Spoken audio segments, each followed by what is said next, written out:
I just realized something about Fourth Wing. Something that made me go back and reread specific scenes. Because once you see this pattern, you can't ignore it. The Chosen One narrative, it's not empowerment. It's a trap dressed up as destiny. And magical bonds don't create intimacy, they eliminate choice. Fourth Wing and Throne of Glass show us exactly how this works. But most readers don't notice because the dragons are too distracting. Look, I love these books. Fourth Wing is one of my favorite reads from last year, but something's been bothering me. These stories promise us strong heroines, women who defy systems and take control. Yet the plot mechanics tell a different story. There's a specific moment in each book, one scene that reveals the entire structure. And I need to show you what I mean, because this changes how you'll read the next romantasy release. Let's start with Violet Sorrengail. Remember the parapet scene? She's literally described as too small and too fragile. The entire war college is designed to kill her. Everyone keeps saying this is about her fighting back, but watch what actually happens. Her lightning magic doesn't appear until Xaden is there. Not when she's alone facing danger.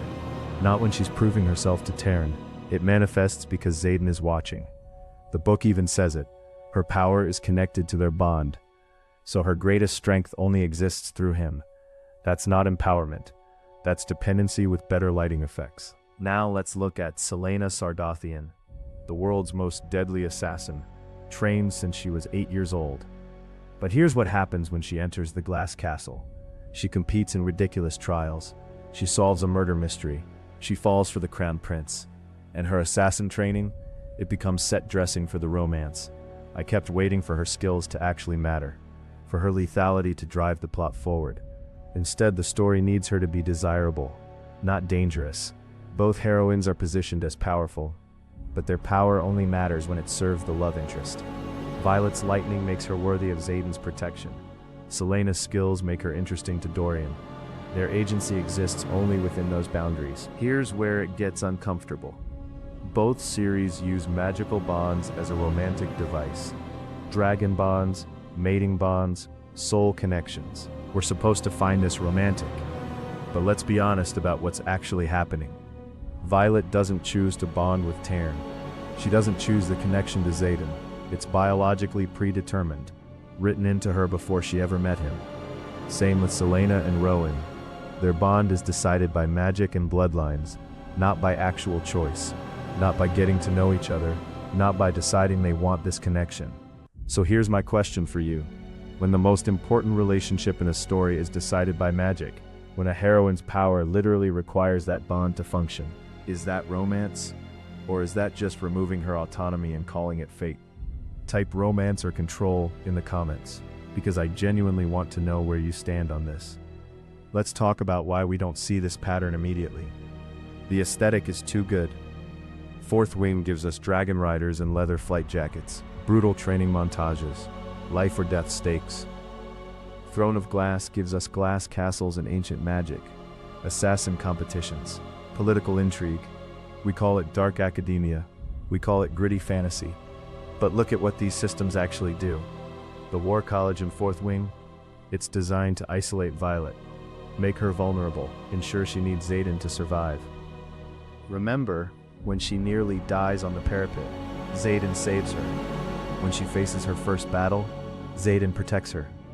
The entire structure makes her dependent on him. And Throne of Glass does the same thing. Selena is enslaved. Her only path to freedom runs through the prince. The king controls her fate. Dorian becomes her only ally. These aren't just settings. They're narrative architecture designed to remove options. So when the heroine accepts the bond, when she falls for the male lead, it feels like love. But it's actually just survival, packaged as romance. And here's what really bothers me.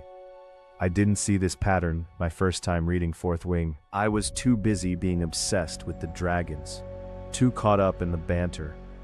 The aesthetic made everything feel epic and empowering, but go back and read the mating bond reveal scene. Violet says she doesn't have a choice. She literally says it. And somehow we're supposed to call that a happy ending. So here's what we've uncovered. Two of the biggest fantasy series right now. Both featuring heroines we're told are strong and independent, and both built on the same foundation: power that only works through a male character, bonds that eliminate choice, systems that ensure dependency, all wrapped up in dragons and glass castles. I'm not saying you shouldn't love these books. I'm saying we need to be honest about what we're reading, about what patterns we're accepting as romantic, about what messages are being normalized. Because the next wave of romantasy is being written right now, and authors are learning from what works. If we don't question these tropes, we're just going to get more of the same. More bonds that remove agency, more chosen ones who never asked to be chosen, more power that's conditional on male approval. The real question isn't whether these books are problematic. The real question is what we're going to demand instead. What does actual agency look like in fantasy romance? What kind of power doesn't require dependency? What kind of bond respects choice? Because once you see this pattern, you can't unsee it. And that changes everything about how you read. Which is exactly why next time I'm covering the one romantasy series that actually solves this problem. Real power that doesn't need a male character to function. Real agency that drives the entire plot. Real choice in every relationship. And the fandom absolutely hates the heroine for it. Because once you see this pattern, you can't unsee it. And that changes everything about how you read. Which is exactly why next time I'm covering the one romantasy series that actually solves this problem. Real power that doesn't need a male character to function. Real agency that drives the entire plot. Real choice in every relationship. And the fandom absolutely hates the heroine for it.